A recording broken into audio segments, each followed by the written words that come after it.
Jill, I think what we want to deal with today, and I want you all to understand, is that in order to be best friends and lovers and spouses of one another, we had to internalize what we're about to talk about. We had to internalize the things that we're about to talk about, and they had to become, and I'll use a word that's not used often now, rhema. But it had to become revelation knowledge to us, and it had to be revealed if we were going to make this love last forever. Mm-hmm. Mm-hmm.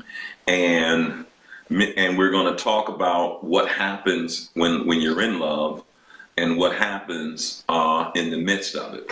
And Jill, what I want to talk about is just, when I say real, I'm believing God that we'll be real, and it'll help anybody who's single, anybody who one day wants to be with someone, and also it will help family members to understand, because all these principles can be applied with family members as well. Right. Go ahead. And I think why these principles, why we needed it so much, because we realized that what we were learning from another generation, or at a certain time we were younger, it wasn't good. I mean, folks decided, run her a bubble bath, go buy her something. That was not going to ever be bigger than the shock of having someone else in my life who wasn't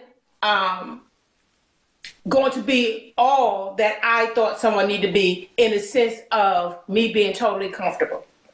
You know,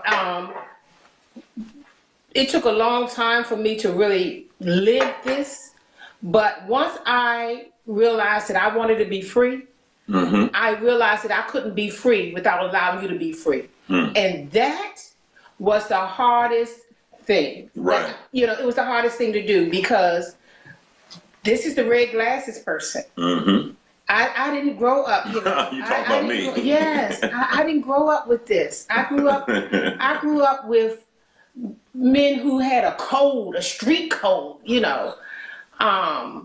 Wore gaiters. I remember that. I mean, it was a shock, but I chose to come out of my small way of seeing the world. And I remember a couple of times you was like, you ain't like my brothers, or you just knew something was different. I can't tell that story. We can't tell that one. Okay. No, I know what I did say, because I want to tell the whole story, but I can't tell the other part of it. But okay. I'll just say this. I can't tell the part of it because it may offend someone else. But, I just said, I don't know if I want to introduce you to my brothers. That's what it was. I knew it was something. Now, so let me give you the short part of it. My brothers wasn't in my life like that. It was all just a part of, and plenty of people had those very good, close relationships. But it was all I knew to say. It was all I knew to say. Mm. And I had just had enough of a change. I had enough chances of choosing who I would deal with, who I would go out with. And the fact that I was not with them was, the truth of that was, Jill, whatever you're doing, you don't even like it. Right. I mean, you're not even satisfied with what you were doing. And then when I was in certain situations, I was running stuff because I chose folks I could run. I said yes. There were some folks I said no to. There was some I said yes to. And the ones that got the quick yes was the ones that they weren't going to push me, but they loved me in a sense of not giving me a hard time. I don't care to think about these people. Okay, that's what I'm just trying to say. Not what I mean by that. It was just very different. So I won't get into all that. Listen, I don't have to go into all that. But the bottom line is, I had to get a new attitude about Jill. What is life really about? And you got to come out of your small box of how you see life and what you think relationships are. And the truth of the matter, we're going to talk about, there's work that has to be done. And if you don't do the work of love, then you won't experience love. And a lot of times people say we need a miracle, but honestly, you need a blessing.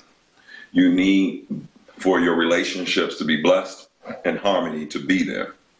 And one of the things, if you're going to have a cohesive relationship and it's going to be together, you have to do the work.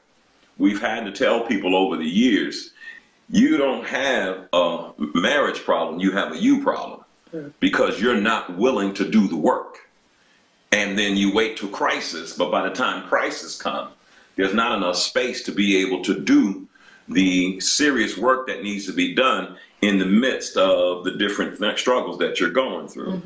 And so if you're going to do the work, you got to position yourself so you can receive a miracle. And you got to do, it's called soul work, Jill. I had to do work on my soul. The hurt that's hindered our give, we position ourselves in the energy of the four horsemen. And so I'm not going to deal with it right now, but last week we dealt with the four horsemen of the apocalypse, which was contempt, stonewalling, criticism, and defensiveness. And many of our relationships are filled with criticism, filled with contempt, filled with stonewalling and being defensive. But now, here's where the truth I wanted to get to. When you get together with somebody, I call it either terms of endearment or terms of destruction. You're either going to have terms of endearment for one another, or you're going to have terms of destruction for one another. But now watch this. There are two parts of the mind, the conscious mind and the unconscious mind.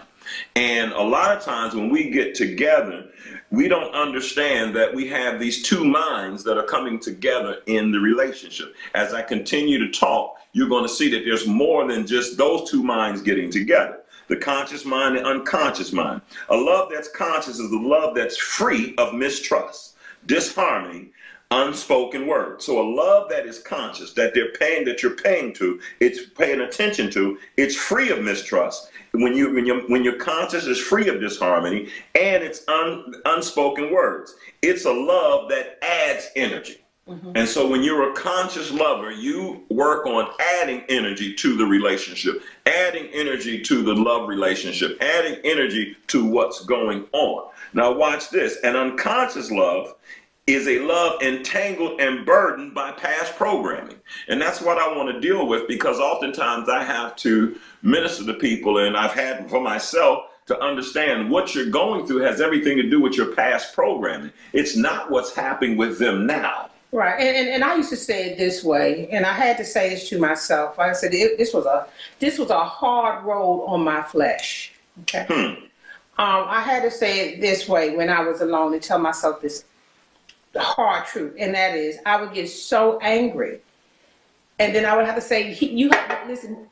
There's no way in the first year or 2 years of our marriage, that he could have made me that angry. I was way too angry with someone who I had not spent enough time with. And that's how I came from that place of dark into the light, because I had to admit that the level of anger, the intensity of whatever I was feeling. We would go from 0 to 80 in no time, and you were saying that intensity. I hadn't known you long enough for me to feel that intense about something, and so that's how I knew that I could not blame you for it. I couldn't make it your fault, even though you were involved in a part of why this thing surfaced.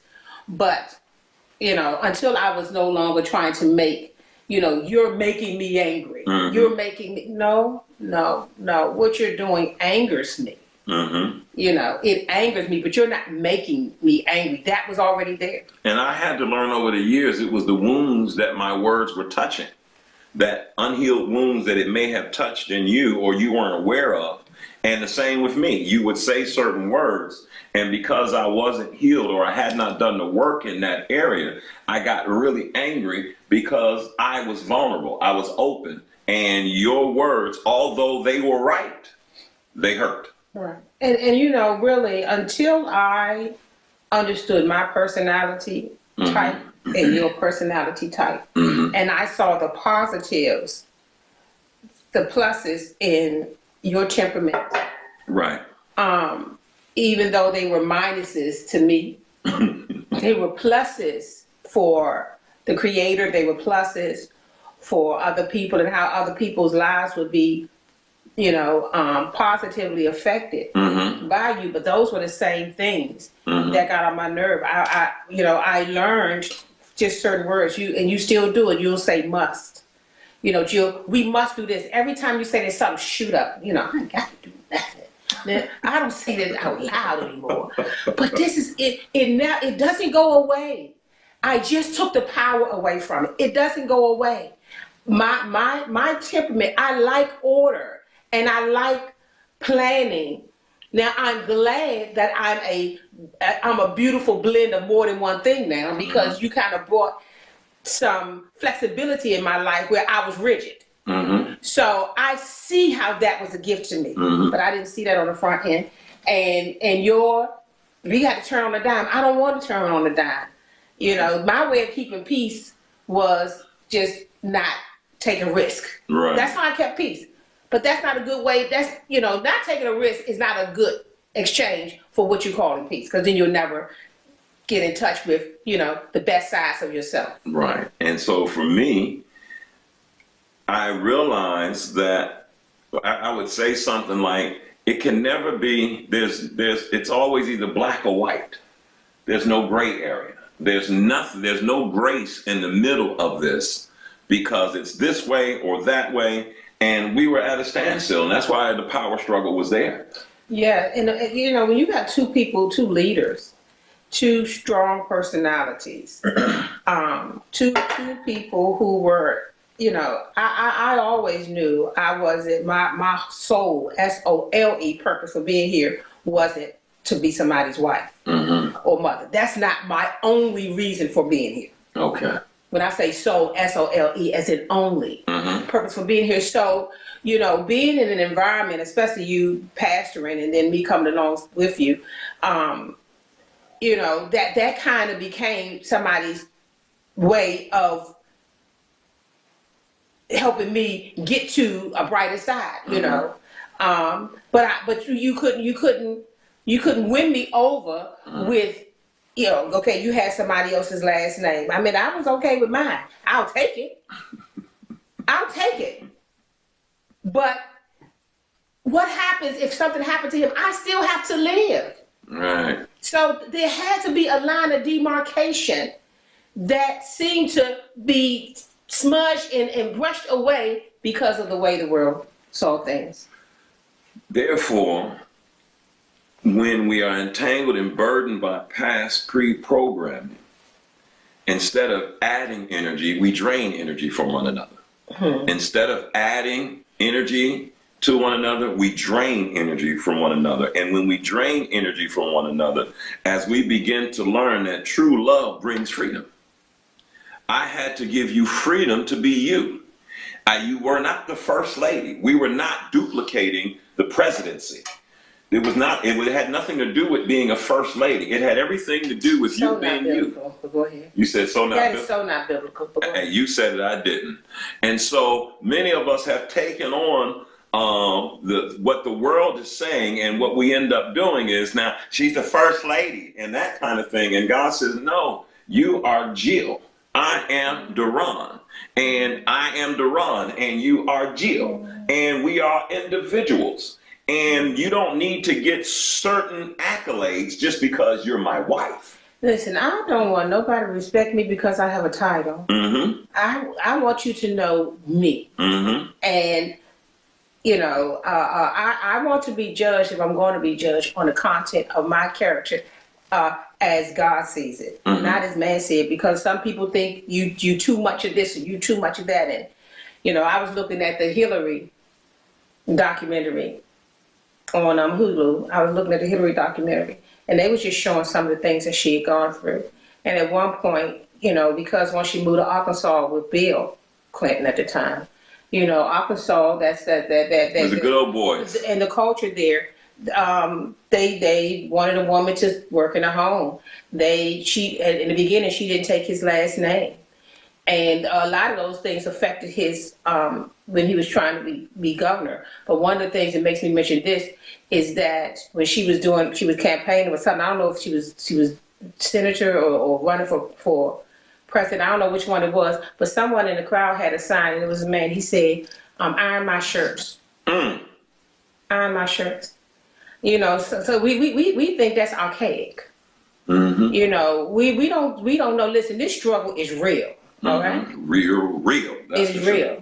And people still kind of have that mindset that my freedom is based on how you see it, you know? And I can tell you this, I can be respectful without Right. having to dummy down. Mm-hmm. And I'm glad I didn't have to. And so most of us are familiar with this type of love, a codependent love. Right. And I want to take a moment to get you to understand, many of us, we're in love, but we don't know if we're in real love or we're in a codependent love. And a codependent love is an agreement between two people to stay locked in an unconscious pattern. And so when you have a codependent love, you have unconsciously agreed to stay locked in a destructive pattern. And when I say stay locked in that unconscious pattern, when your behavior is determined by someone else, when others rely on you to keep their bad habits and addictions, and when you submit to the mood of others and thereby not true to your own feelings. And I'm going to say that again because I'm reading it fast. When you're in a codependent love, Jill, your behavior is going to be determined by somebody else. And you're going to rely on others to keep their bad habits and addictions. And when you submit to the mood of others and thereby are not true to your own feelings. And so when you're in that kind of codependent love, it lasts because they stay in their addiction. They stay in their darkness. And that's what permeates the relationship. That becomes the glue of the relationship. Go ahead. Yeah, and I think too, Ron, because oftentimes women are we can be fixers, you know. And there's a very good side to that. One day, Deron, we'll have time to get into the Hebrew understanding of man and women. But we become fixers. And so in our effort to fix, then your mood, then I try to fix your mood. And, you know, anything that looks broken, you know, I think that I can do something with, and that's a noble thing. And deep down inside, you are that healer. But you have to know when to back off. Right. You know, you have to know, and this is why a relationship, being true to yourself, connected to yourself, meaning in touch with yourself, in touch with the spirit of truth, in touch with God. This is why that is so important, because it's hard to recognize on your own when to walk away.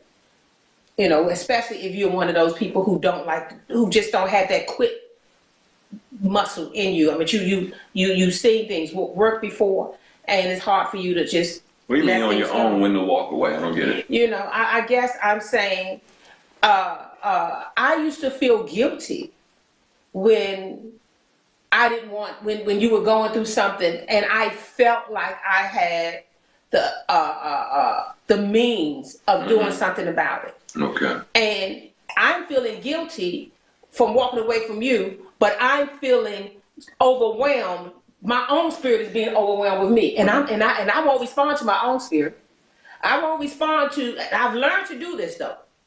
I didn't, and so I kept thinking it was the same way. You know, men have a way of trying to solve problems for women. You know, women want to solve problems in a fix-it kind of way, and so I needed to know. I needed to know not to feel guilty because I was caring for myself and not getting wrapped up in your moves. And those moves sometimes were moments, and it was really your opportunity to stay in the light and get what you needed. But I kept running in there at some point. Now, how did that happen? Why was that? How did I change, Deron? Because all of the teaching, all of the things that I heard at that time, I'm not saying there wasn't other things out there, but the things I heard at that time promoted that. This is what a wife does. This is what a wife does. And so I had more of some duties and things that people of a performance. That's what I'm trying to say. You know, and I was more in performance mode, but I didn't know that. Right. I thought I was wrong for not wanting something to drive me nuts. And I had to become the change that I wanted with you. I had to become, I'm saying, I had to make a conscious decision to say, if you lose you, then we lose us. If I lose me, then we lose us.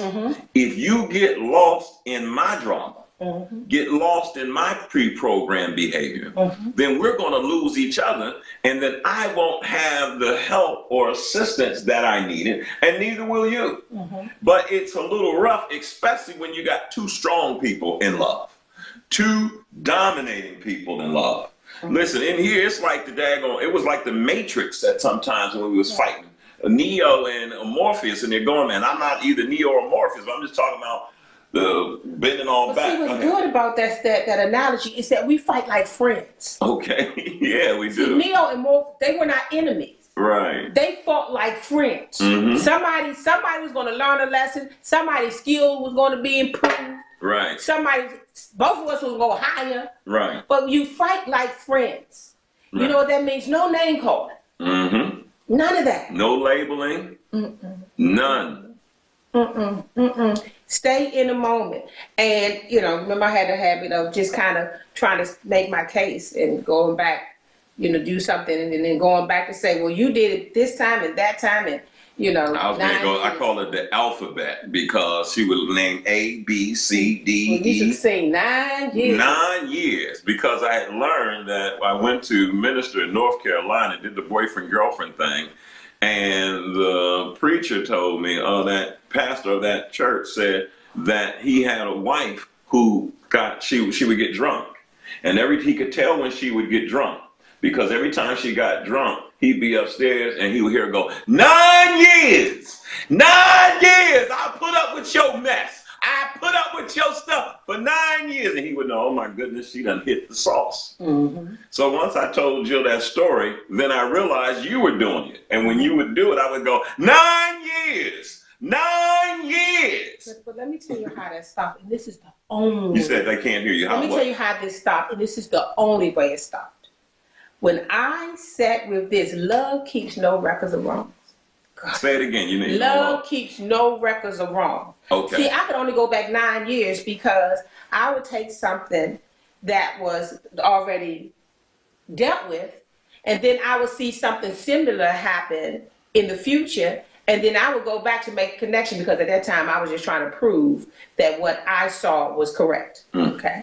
And so until I stopped, well, that was one. That was one in the spiritual sense that of love keeps no record of wrongs. But this is also what we decided to do. We said when we had any new situation had to be talked about as if it was in the moment. And so we had to create something. We called it rules of rumble. The rules of rumble. Yeah, we had to create. We had to say no going back 9 or 10 years. Guess what? Right. The fact that I'm doing something that looks like what I have done before is not for the same reason. Now listen, we're not talking about adultery. Right. We're not talking about those kind of things that somebody got caught cheating for the 10th time. Yeah, 10th time, yeah, you can say that.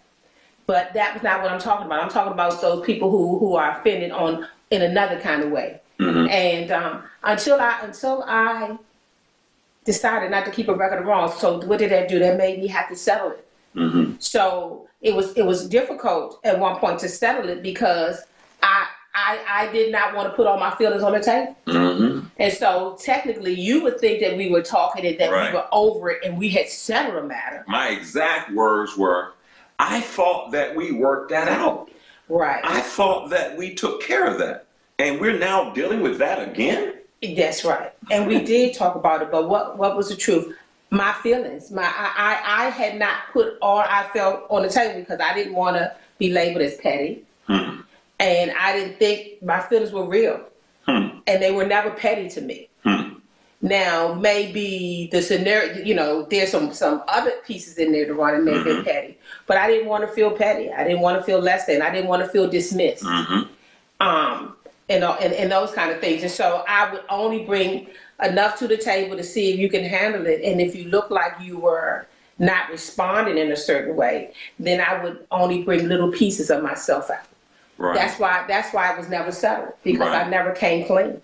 And then I would say, I can't talk about this subject and then talk about letter A, B, and F and all these different things again and settle. And it would piss me off because I would be like, how in the world are we going to get harmony? And my personality trait is I needed harmony to be able to be creative. I needed to have unity of spirit and love for there to be a creative flow to happen. Right. And until I learned this codependent thing you were talking about, again, I had to go back and look at the roots. Jill, where did you get marriage from? Who told you what marriage was? You didn't have family members that you could look at, look live. You saw somebody's life, in a long marriage, up close. So where did you get these things from? So it was very hard because that part of me, what I thought harmony was supposed to look like in a marriage, almost looked like we would have to agree. Oh, right. And we got to a point we can agree to disagree and still have a good time. We don't have to have this discussion if you ain't feeling this or I'm not feeling this. But now it's not a marriage breaker. It's not a relationship breaker. We just agree we agree that we disagree. And it's okay that you have your own mindset. And I don't got to spend time trying to convince you, because I saw a brother, he'll talk his partner down until they acquiesce to his demands. And I said, brother, you can't do that to her. I said, you can't do it. If she's not feeling that, you're not going to convince them. You can't do that to your sons. A man convinced against his will is of the same opinion still. Go ahead. We said bullying what? Yeah, bullying somebody, just like parents do with children. Then when they get a certain age, guess what? They do their own thing, and probably sometimes things so far out of what we expected them to do, because trust, which is faith, interchangeable words. There has to be trust. Right. There has to be trust. And most of all, I had to trust that my life source, Deron was not my total lifeline. And I could not lose, and here's the lyrics of that song that I keep saying, how do you lose yourself in someone, yet never lose your way? Well, how did I do that? Because I had values that I cared about. I had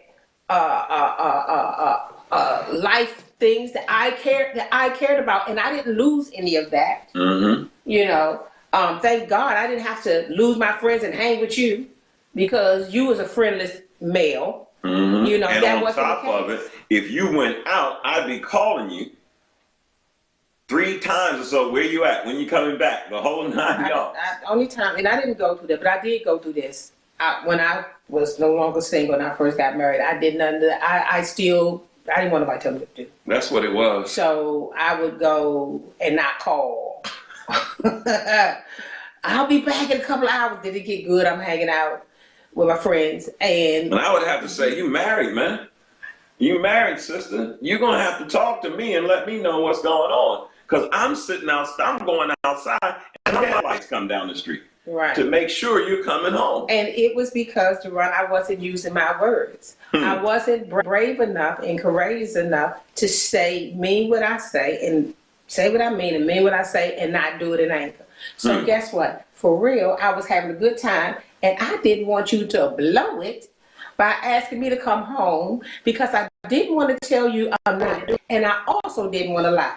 Right. And I probably would have lied, because that's how much fun having back then. I probably would have made something up that was a half truth. How about that? A half truth. And I didn't want you to stop whatever the flow was, and I had to learn to really use my words and show up like a grown woman. That's what I needed to do. So when you get into a creative partnership, there's an agreement that you have in love. When the people you are relating to, you give them support to be whole and complete. I have to give you the support to be whole and complete. And I got to keep it 100, and that is 100% responsibility. I'll never forget when we sat down with Bishop Perrin years ago, and he sat down and he was talking to both you and I about something that we were going through. We were on vacation or something, but we got to meet him, see him on our vacation. And as he was talking about it, I said, give me 90 days. I said, I'll fix it in 30 days, but give me 90 days. Why? Because I understood it was my responsibility to change this part in me that needed to be changed, that was bringing disharmony in the relationship. And so I began to call it. I'll give me 30 days. Or give me, and within 60 days, but I knew it would be gone within 30 days or whatever, because I was going to focus on doing the work on my soul, because I didn't want to have disharmony. And that's a lot of work. I remember, Deron, we went to counseling. See, there were different milestones for us that made a big difference. So we went to counseling. And while we were sitting in the counselor's office, we could see the books on the counselor's shelf. Woo, that was a day. Go ahead. The books on that counselor's shelf was on our shelf. Right. And we had to say, wait a minute. I sure did. What are we doing here? Yes. We back. That was it. Because guess what? Why am I saying to you? Because we had to do what we were reading. Mm-hmm.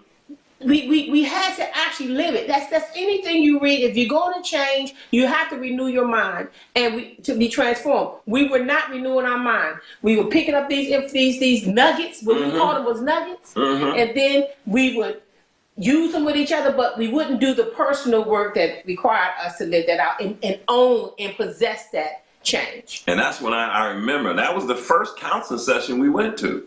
We never went back. That was the first one we went to where I said, how is she or he going to have these books? And I got the same books at home. That means I've already been given the answer. I've got the help. I'm just not applying what I know. And this is why obedience is better than sacrifice. You can't go buy me another thing. Or bubble baths, dinners. No. Keep your word. Keep your word. And until both of us were willing to keep our word, mine was keep no records of wrongs. Mine was when I came to the table to talk about those things, no matter how much I felt within that he wasn't going to say the right things, which was ridiculous. Why you say ridiculous? It was ridiculous because I'm saying this for this reason. When I was in it, it wasn't ridiculous. But once I was able to transcend it, I was requiring you to know how to say the right things all the time. Who knows how to do that?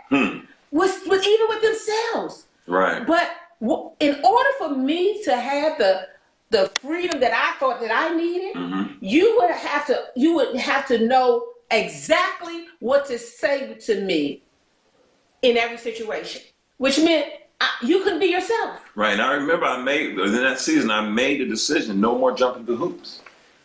I was not going to jump through any more emotional hoops. I hated that. It was true though.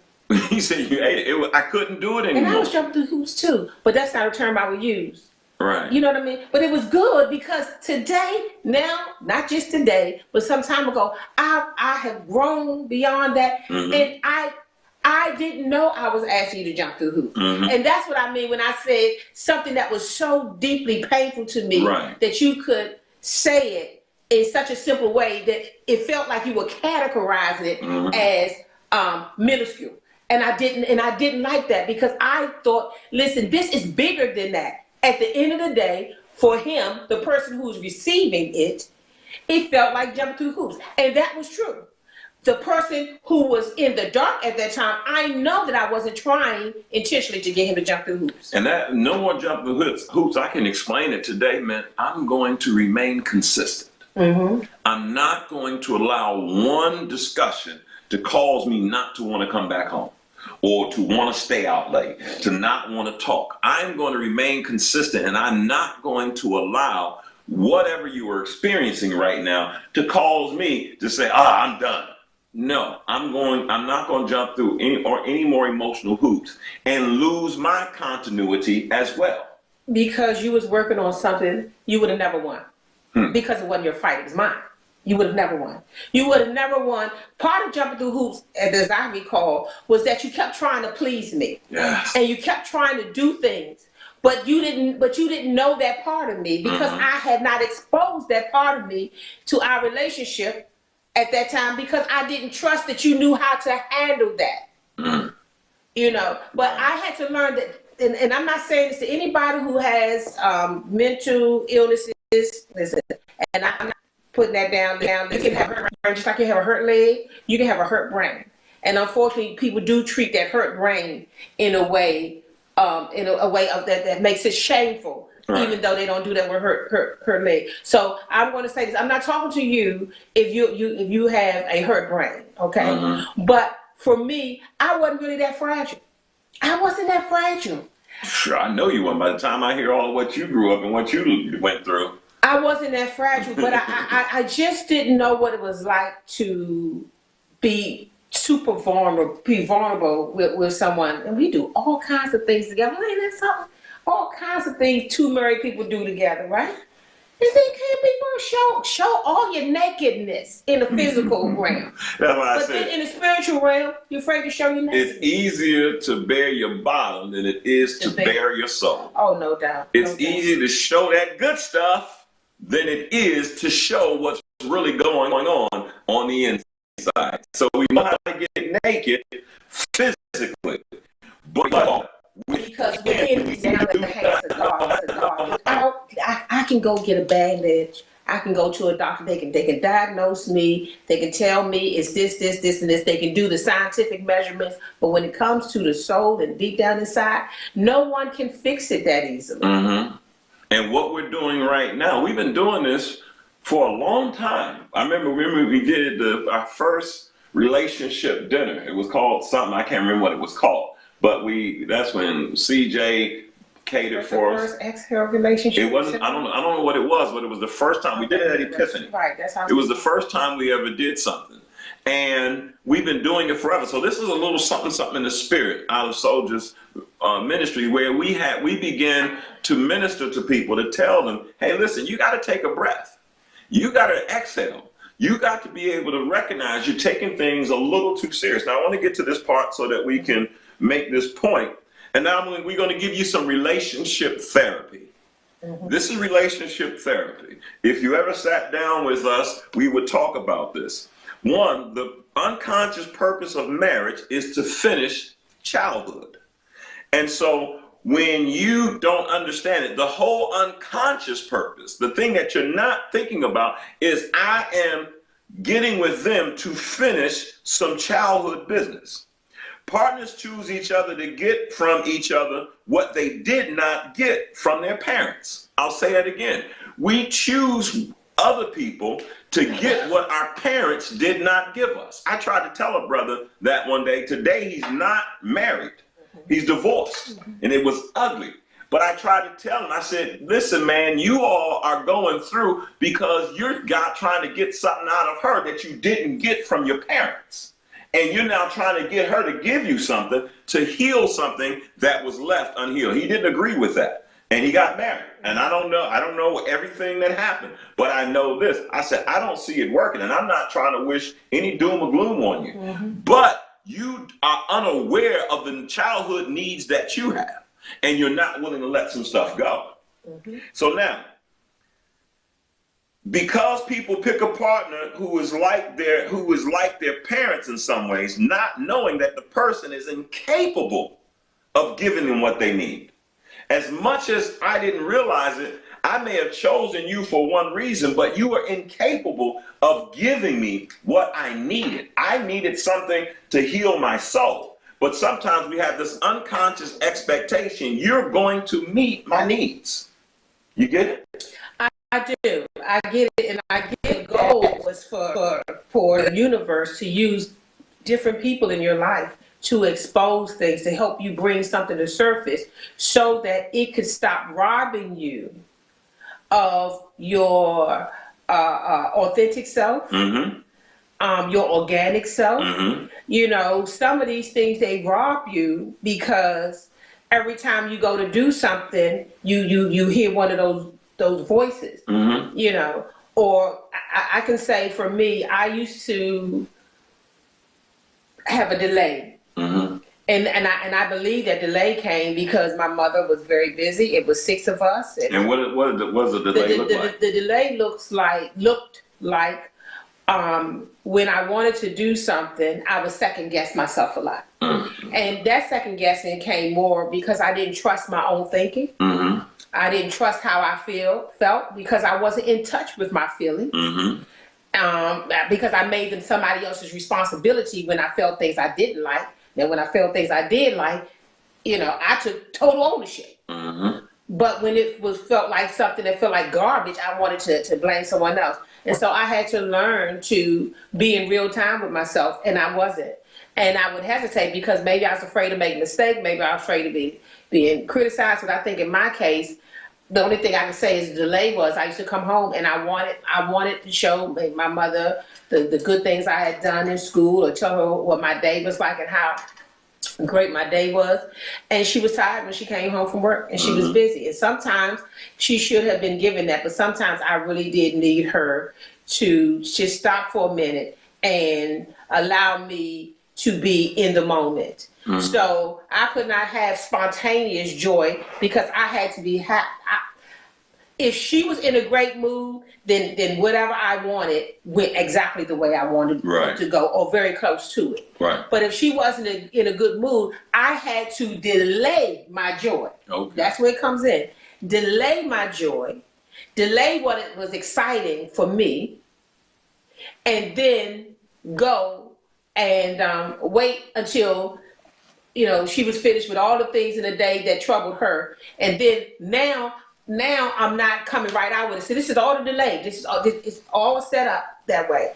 And so now I'm saying a little here and a little there, and I'm giving little bits of it. And you know what? What I didn't like during that time is that it seemed cold to me.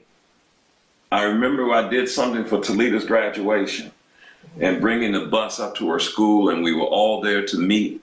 And you showed up late, and you were supposed to be at a certain time, and you said, I was on the phone. Yeah, I didn't have appreciation for celebration. Mm-hmm. I didn't have, but not just the celebration part, because I didn't think like that. Right. I think that I didn't value things that happened right there in the moment, because I was on delay. Mm-hmm. I lived in that delayed space, so it wasn't important. Right. It wasn't important. Right. So if you did it for someone else, I'd already been brought up on the fact that wasn't important. There were important things in my life. Right. But that wasn't one of them. And what I had to learn to do, because sometimes we can't hear what our partner or our family member or whoever's saying, because when they express their pain, they're longing to be loved, and sometimes we express our pain in a form of criticism. Mm-hmm.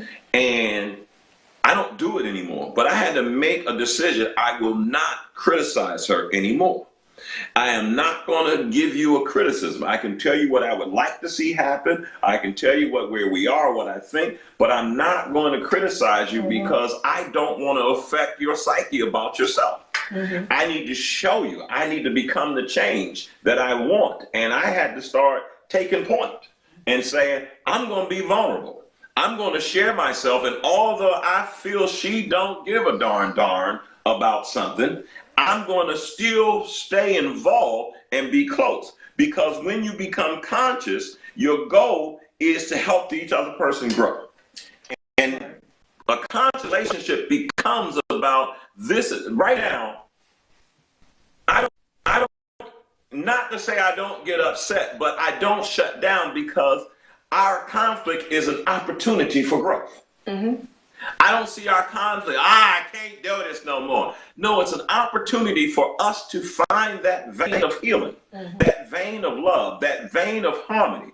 And a conscious relationship is when you pay attention to what you have not been paying attention to. Absolutely, absolutely. And I was thinking when you were saying that, how did I live that out? How did I live out certain things?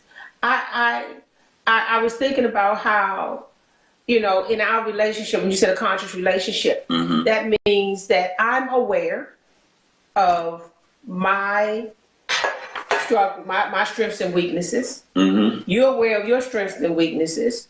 So when you bring up a weakness of mine, even though sometimes I didn't like how you brought it up, because you was talking too emphatically about something that was me, not negatively, but just emphatically. And until I had to not find myself in you. Okay. I had to not find myself in you, and which let you be you. Right. As long as I kept trying to find myself in you. It'll help me, my male mind. When you say find yourself in me, what do you mean? You're asking that to me? Yeah, I'm asking that to you. I'm asking you. When you said I cannot find myself in you, what did you mean? What do you mean? Meaning, here's the thought, the trigger of that. I no longer had to. There was a time if I had real feelings, I wouldn't show them. Okay. Okay, because I didn't need you to see me as truly me, because then you wouldn't accept me as truly me. Okay. And so I had to not just fix my face because I thought that you were going to be bothered if I didn't look happy, if I was bothered by something. And so I kept trying to find myself in there somewhere until I let you be you. So, and let me be me, then you got to be you. That's it.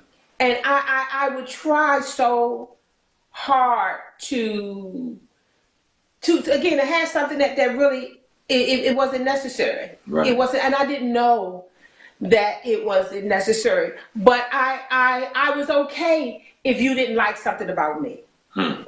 I was okay if you wanted me to be more joyful at the time, and I wasn't. But for so long, I wasn't okay. And so if I had a real feeling that didn't go over well with you, then all of a sudden, I'm judging me for feeling that way. Okay. I am turning on me for feeling that way, and I'm working hard on me when something inside of me is just saying, hey, this is where you are right now. Right. I'm not talking about this is me and not gonna change. I'm not talking about that. Right. I'm talking about in the room by myself. Jill, you really feel like this.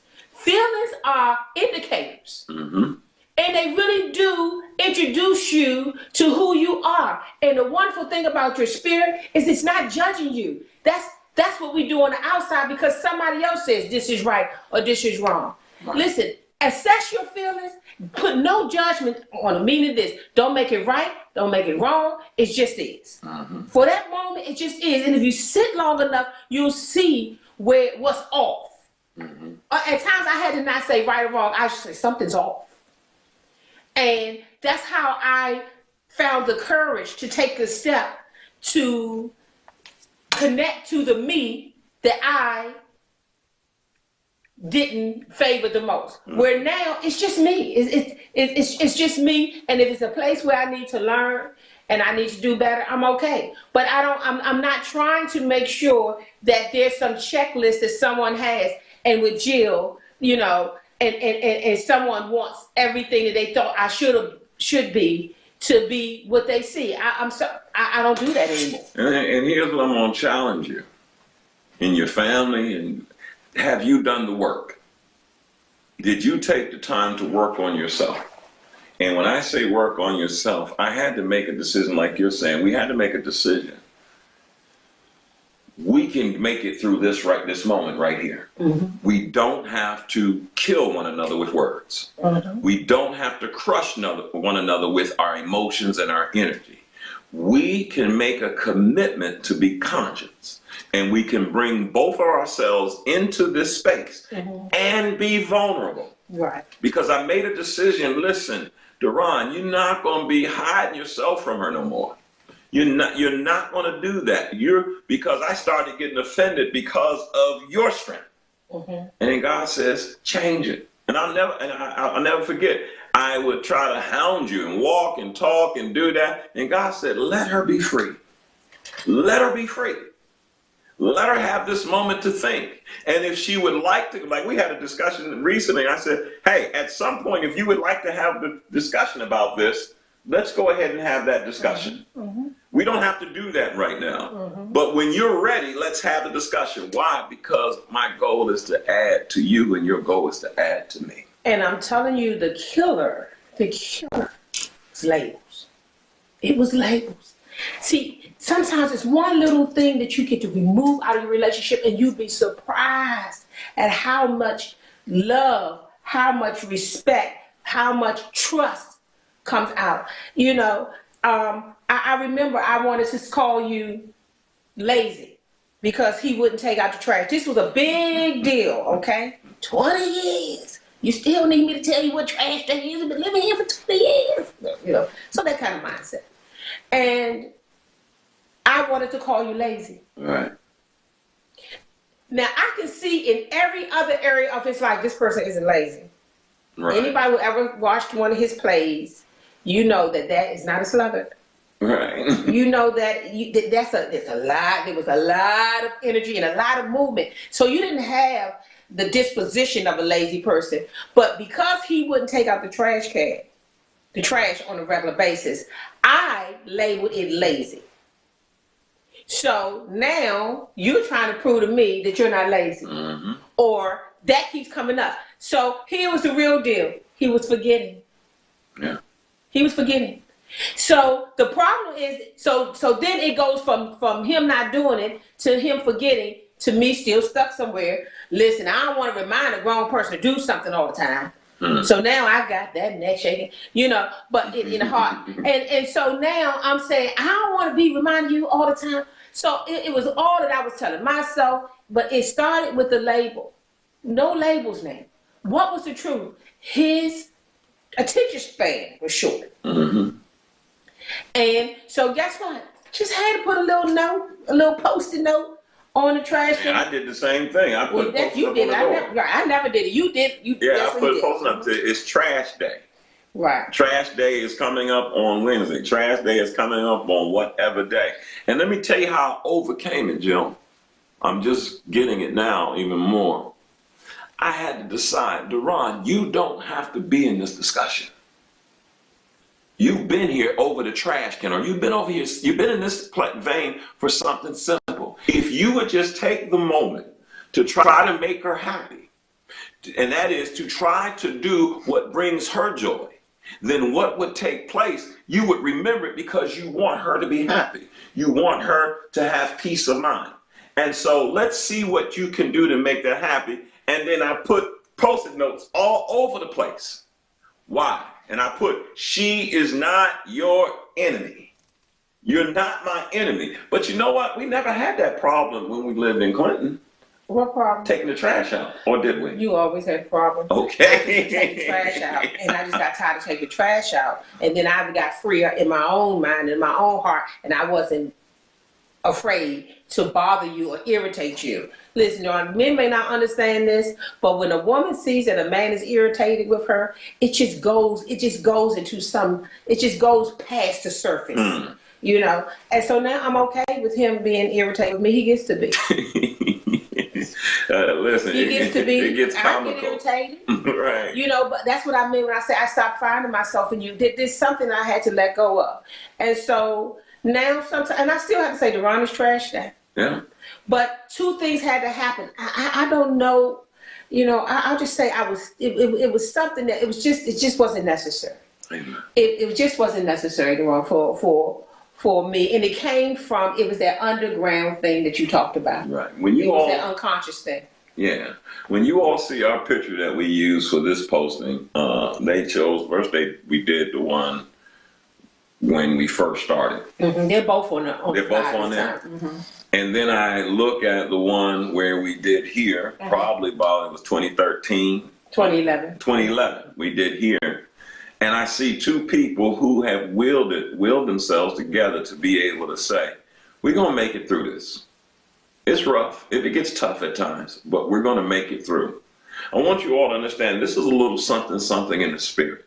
We have a guideline that we were going to talk about, but we decided that I said, she didn't hear what we were going to talk about on 15 minutes before we got started, right? Was it 15 minutes? Mm-hmm. I said, here's where I'm at. Now, this used to be a battlefield, us trying to get something together. And I said, well, here's what I'm thinking. What do you think? And I just sat down and read the notes. And then you said, this is where I see where I can plug in at. I see where I'm at. And we worked it out because we are working on harmony. And this becomes an opportunity for growth. So when we say a little something in the spirit, just a little wisdom, all we're attempting to do is give you wisdom for your journey. Mm-hmm. And hopefully if you apply what has been said and not just talk about it, But you apply, I mean, I had to take notes. These things that I'm doing right now are not things that I read so I could teach. This is what I had to do so that we could have harmony. And I can have harmony. I practice it with my family members, with everybody. How do you keep harmony in your relationship? Hey, listen. We hope you enjoyed a little something in the spirit over time.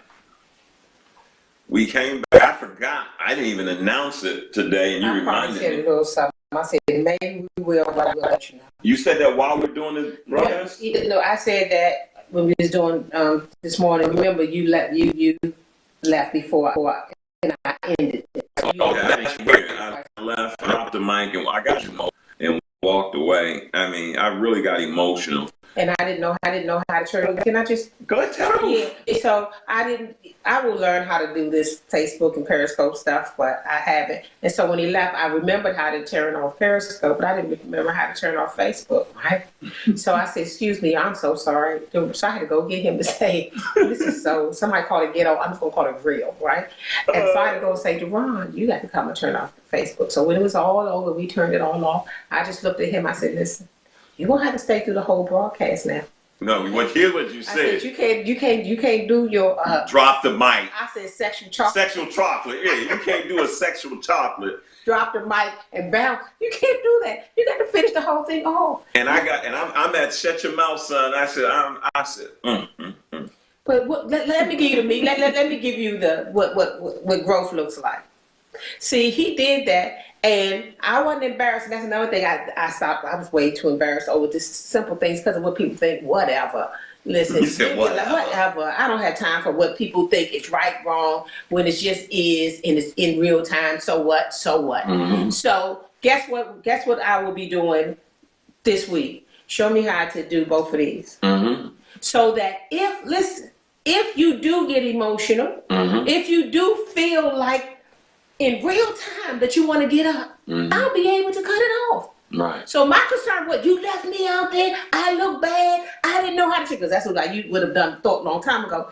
I could care less. Listen, come back here, please. Cut this thing off. And the next time, when I am more prepared, listen, follow your heart.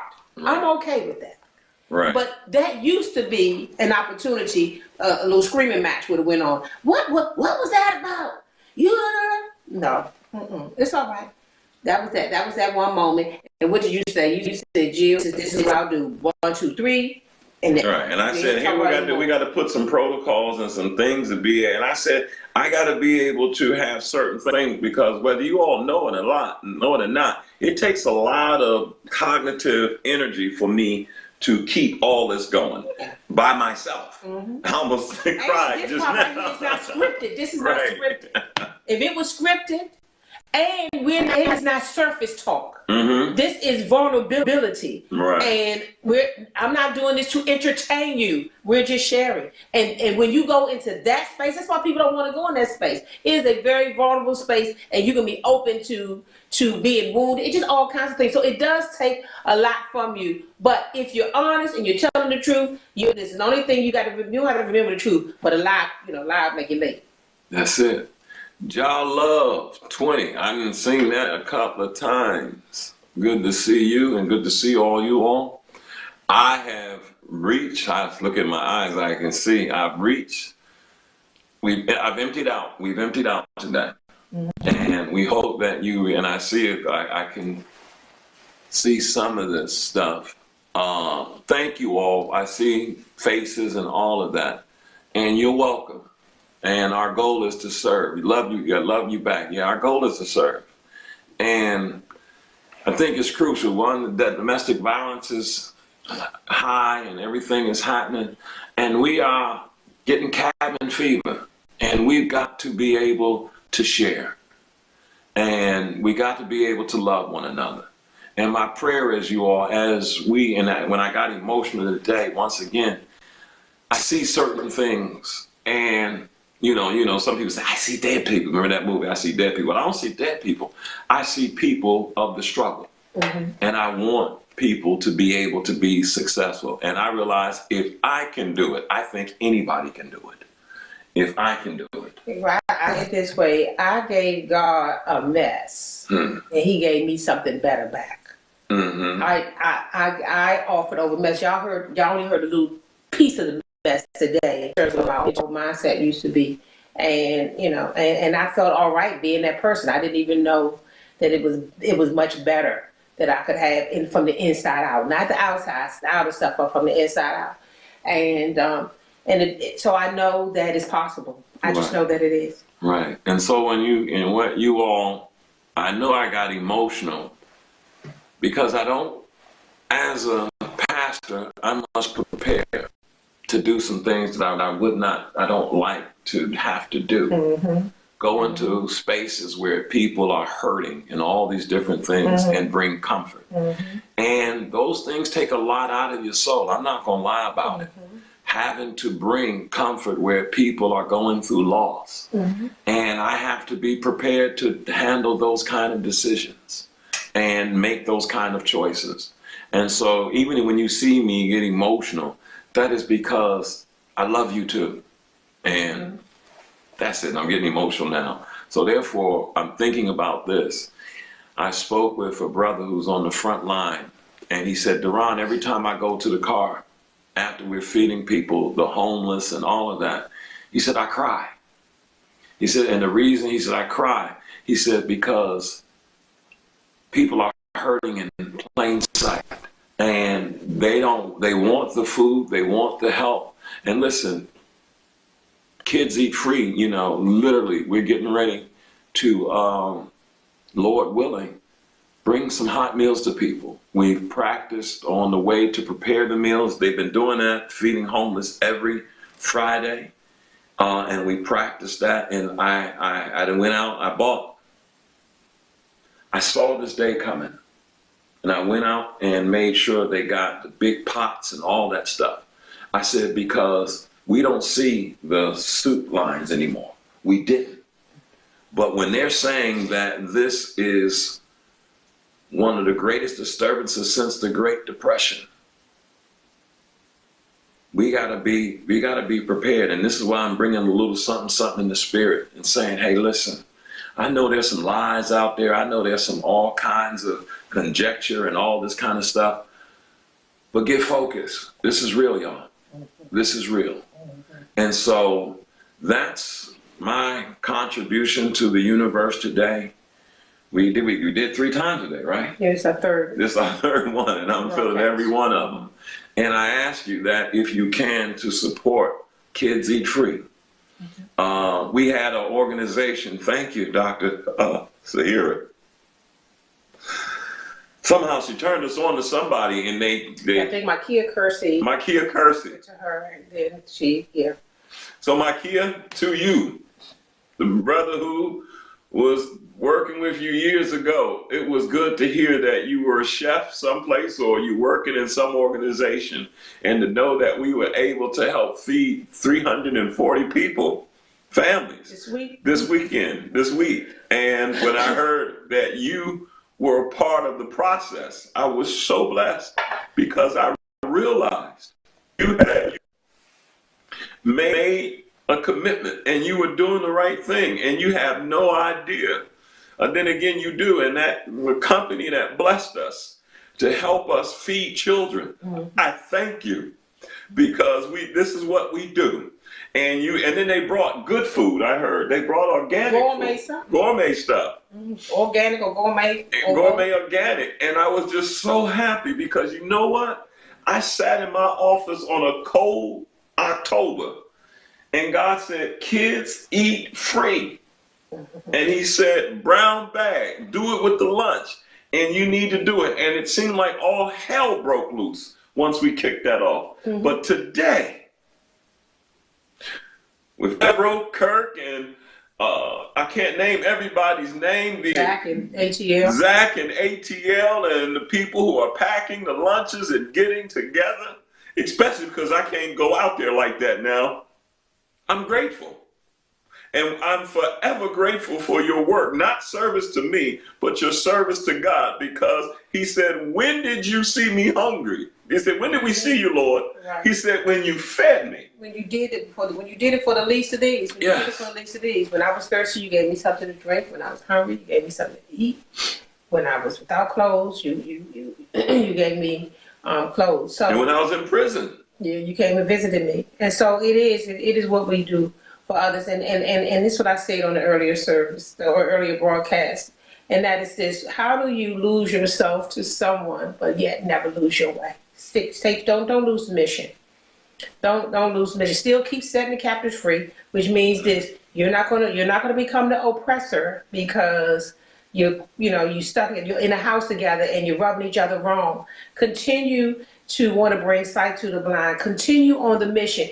The coronavirus did not stop us. It did not stop the Creator from having an expectation of us to represent and be lights in the world. Right. So you may not be a light in all the places you used to be a light, but while you're at home, be that light.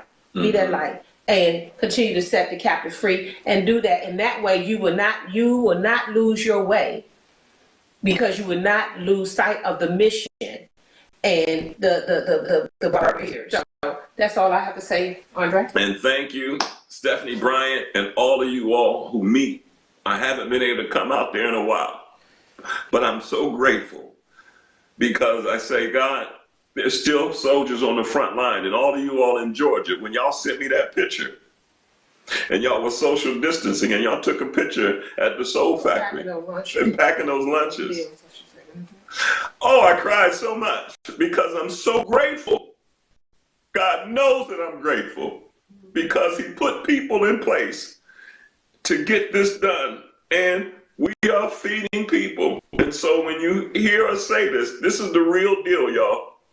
This is the real deal. And I thank you. Now, I'm not going to drop the mic or walk away. I'm going to let you do what needs to be done. Go to kidseatfreenow.com.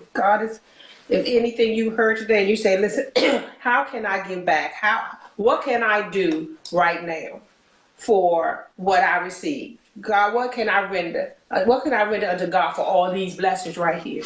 Go to kidseatfreenow.com, hit the donate button, and give so that we can continue to feed these kids. And where it used to be a few kids, it's a whole lot. It used to be 100 to 200. Now they're showing up early. And they're showing up early, and more and different people are showing up. So Asians, Africans, Hispanics, black, white. Nobody has been exempt from this. No one is exempt from the inconveniences of this corona situation, the shutdown, the lockdown, the loss of money, jobs, and those kind of conveniences we used to have. But what can we do? We can do our part. So what's the part that we're asking you to do? Go to kidseatfreenow.com. That's not my number, it's one of them. And then also listen, in your house, in your home, fight the good fight of faith. In your home, fight the good fight of faith. Somebody just put paper supplies limited. I don't know what they said, but I'm working. Not food, paper supplies, whatever it is, whatever help you bring. This is our season, you all. And I had to wait until God showed me exactly the direction. But Lord willing, I believe, God, that we will go out and we are essential, and we will feed families warm meals or meals that they need in mass. In mass. You're putting it in the universe right now. I'm believing God that this is what we will do. So God bless you. I love you. And Pastor Liz, the late Pastor Liz, Bishop Parents, former white Bishop Parent, who taught me how to be who I am right now. Who in hell cares? He taught a message, who in hell cares? And he said, you have not because you ask not. And I'm asking you right now, please support what we do in prayer, in love, in material gifts, or whatever it is. You have not because you ask not. And I ask you to continue to support what it is that we do. I'm finished, baby. If we can pray, or tell me what we're supposed to do. Go ahead. God, we thank you right now for this moment. God, I thank you for the harmony, and I thank you for the strength to be able to do 3 different things today. Now, God, indwell us with your spirit. Put a hedge of protection around my life, our lives, our families' lives, and our friends' lives.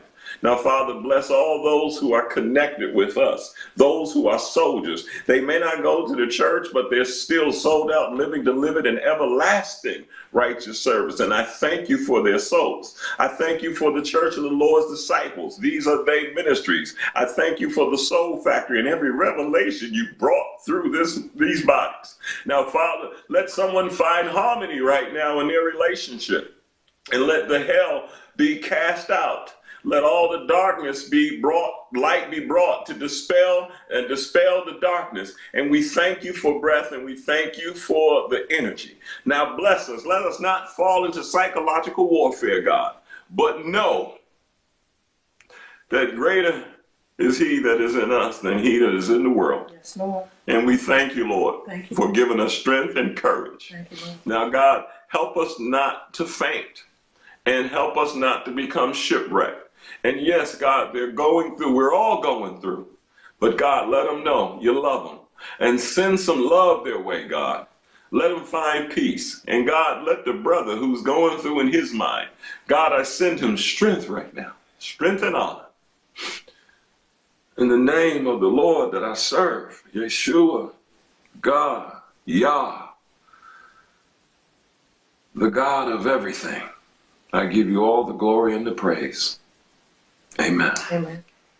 Amen. Good night.